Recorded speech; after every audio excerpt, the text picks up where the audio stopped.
Shalom Bapak Ibu Saudara, jemaat sekalian, jemaat GIA Pegangsaan. Puji nama Tuhan, siang hari ini Saudara, kita berjumpa kembali dalam siraman rohani pada siang hari ini. Mari kita akan berdoa sebelum mendengarkan firman Tuhan.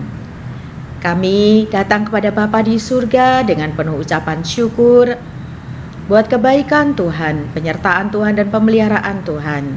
Siang ini kami akan merenungkan firman-Mu ya Tuhan. Mari tolonglah kami, urapi kami semuanya, baik hamba Tuhan yang menyampaikan, jemaat Tuhan yang mendengarkannya. Kami percaya firman-Mu adalah kekuatan bagi kami, pelita bagi kaki kami, dan terang bagi jalan kami. Dalam nama Tuhan Yesus kami mengucap syukur dan menyambut berkat firman-Mu. Haleluya, amin. Jemaat yang dikasihi Tuhan, firman Tuhan pada siang hari ini kita akan baca dari Lukas pasal 2 ayat 29 sampai 32. Lukas pasal 2 ayat 29 sampai 32 Bapak Ibu. Sekarang Tuhan, biarkanlah hamba-Mu ini pergi dalam damai sejahtera sesuai dengan firman-Mu. Sebab mataku telah melihat keselamatan yang daripada-Mu, yang telah Engkau sediakan di hadapan segala bangsa, yaitu terang yang menjadi pernyataan bagi bangsa-bangsa lain dan menjadi kemuliaan bagi umat-Mu Israel. Jemaat yang dikasihi Tuhan, inilah sebuah pernyataan. Ini ungkapan syukur dari seorang bernama Simeon. Sungguh pernyataan ini syarat dengan kekaguman, penuh syukur dari seorang Simeon yang kalau dalam artikel yang saya baca itu perkiraan usianya 112 tahun loh ya, cukup lanjut, dan saya separuhnya aja nggak sampai saudara ya. Tapi ini luar biasa, kita dapat berkat dari seorang bernama Simeon di usianya yang lanjut. Betapa kita tahu bahwa apa yang dinantikannya, siapa yang dinantikannya, bukan hal yang lain, bukan yang ada di dunia ini, bukan jabatan dia, bukan anak-anaknya dia, bukan apapun yang menarik perhatian dia, tapi kehadiran seorang bernama Yesus. Kehadiran Yesus itulah yang menariknya, menarik perhatiannya, dan itulah yang dinantikannya sampai di usia lanjut usianya. Sampai kemudian mengatakan, sekarang Tuhan, biarkanlah hamba-Mu ini pergi dalam damai sejahtera sesuai dengan firman-Mu. Ini adalah dalam perikop di Lukas, Yesus disunat dan diserahkan. Jadi usia 8 hari setelah kelahirannya, Yesus dibawa untuk disunat sesuai dengan hukum Yahudi. Lalu kemudian di situ dijumpai seorang bernama Simeon. Dan begitu bersukacitanya, begitu meluap-luap dengan kegembiraan ketika dia menjumpai bahwa Yesus benar-benar lahir. Sang juru selamat itu betul-betul lahir, terang itu betul-betul turun. Dan sungguh-sungguh dia dapat menyaksikan seorang bayi yang lahir, bayi Yesus yang lahir. Dan di perikop ini Simeon kemudian menyampaikan dengan begitu bersukacita, menyatakan, sekarang Tuhan, biarkanlah hamba-Mu ini pergi dengan damai sejahtera. Nah saudara, ada satu tayangan video saudara. Video itu singkat sekali dan menceritakan tentang betapa singkatnya kehidupan itu. Dimulai dari seorang ibu yang melahirkan, lalu kemudian videonya ya, melahirkan lalu kemudian bayi itu seperti terbang gitu ya, melewati waktu-waktu, berarti tahun-tahun, dan menjadi kemudian anak-anak, lalu kemudian dewasa, lalu kemudian tanggal semua giginya, badannya menjadi bayi, remaja, dewasa, lalu kemudian menjadi tua, tanggal giginya, rambut putihnya, rontok, dan akhirnya berakhir ke sebuah nisan. Seperti itulah hidup berlalu begitu singkatnya, cepat sekali. Ada juga satu kisah tentang cemara, saya membaca sudah, saya tertarik sekali dan menarik sekali. Cemara ini tumbuh di sebuah pegunungan.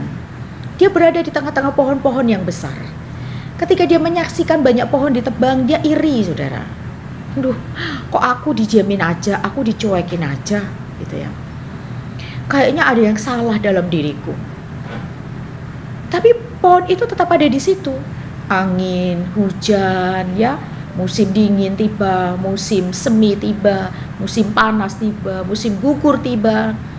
Dan satu kali cemara ini tumbuh tinggi, menjadi tinggi. Dan kemudian satu siang datanglah serombongan orang menebangnya. Wah, seneng banget dia. Impian dia adalah apa? Menjadi pohon yang berguna buat orang lain. Dan hari itu betul-betul dia senang sekali karena kemudian dia ditebang, dibawa ke sebuah rumah. Ya, dan di rumah itu dia dijadikan hiasan pohonnya, pohon Natal yang digantungin hiasan-hiasan. Malam itu semua orang senang mengelilingi dan dia merasa bangga sekali karena dia merasa hidupnya penuh arti. Tapi setelah malam berlalu, semuanya sepi dan tidur. Besoknya, semuanya masih tidur. Lalu pada hari siang, gantungan itu dilepas. Dan pohon itu ditaruh keluar jauh dari rumah itu. Dionggokkan begitu saja. Hatinya menjadi sedih. Tapi dia menangkap sebuah makna. Oh, ternyata hidup itu seperti itu. Aku punya keinginan, lalu kemudian ketika itu tercapai, keinginanku, ternyata berakhir begitu saja. Selesai Natalnya, selesai sudah. Tugas dia, ya sudah, dia dionggokkan kembali. Tapi kemudian dia berpikir, paling tidak, aku sudah pernah memberi arti kepada keluarga itu. Saudara, bagaimana dengan hidup kita?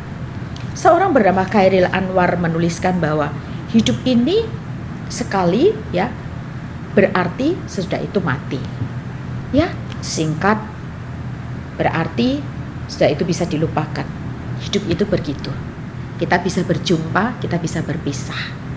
Kita bisa menjadi penuh arti buat orang lain, tapi seketika kita bisa dilupakan. Kita sah-sah aja memiliki keinginan, kerinduan, cita-cita. Memiliki keinginan memberi arti buat orang lain, memiliki keinginan penuh arti hidup kita, punya cita-cita, tetapi jangan pernah lupakan. Jangan pernah lupakan untuk mengisi hidup kita, di singkatnya hidup kita itu, di segala hal keinginan, di berkecamuknya hidup kita, di banyaknya keinginan kita. Jangan pernah melupakan untuk kita menjumpai seorang sahabat sejati. Untuk kita menyediakan tempat bagi hidup kita. Untuk kita menyambut seorang juru selamat bernama Yesus Kristus. Seorang bernama Yesus, jadikan dia sebagai juru selamatmu.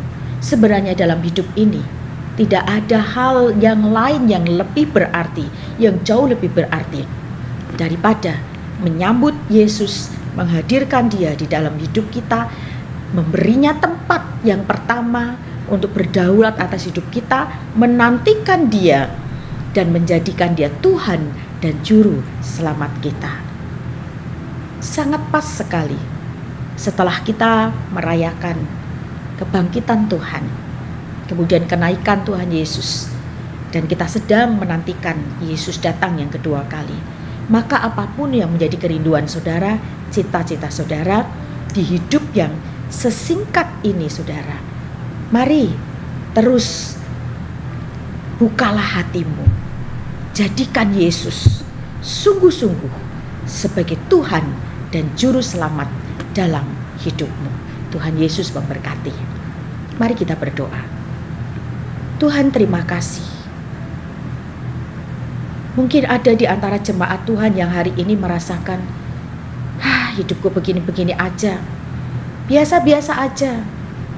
Mungkin ada di antara jemaat Tuhan yang begitu menikmati menjadi seorang yang sangat dibutuhkan, yang sangat diperlukan, yang sangat penuh arti. Mungkin ada yang memiliki kerinduan, kapan hidupku bisa berarti, kapan cita-citaku bisa tercapai, kapan berbagai keinginan. Tapi hari ini kami belajar Tuhan dari Simeon, hal yang menjadi kerinduannya sebelum mengakhiri hidupnya, sebelum dia pulang ke Tuhan, adalah dia berjumpa dengan Kristus. Maka buat kami ya Tuhan hari ini, gak ada hal yang jauh lebih berarti daripada atau selain berjumpa dengan Tuhan. Kuatkan dan teguhkan kami semua dan juga jemaat Tuhan, agar dalam hidupnya sungguh-sungguh mengalami perjumpaan dengan Tuhan, sungguh-sungguh menyediakan dirinya, hatinya, hidupnya, menjadikan Tuhan Yesus sebagai Tuhan dan Juru Selamat pribadi. Kami mengucap syukur Bapa buat hari ini. Terima kasih buat segala kebaikan Tuhan yang Tuhan kerjakan buat hidup kami. Di dalam nama Tuhan Yesus Kristus kami berdoa. Amin.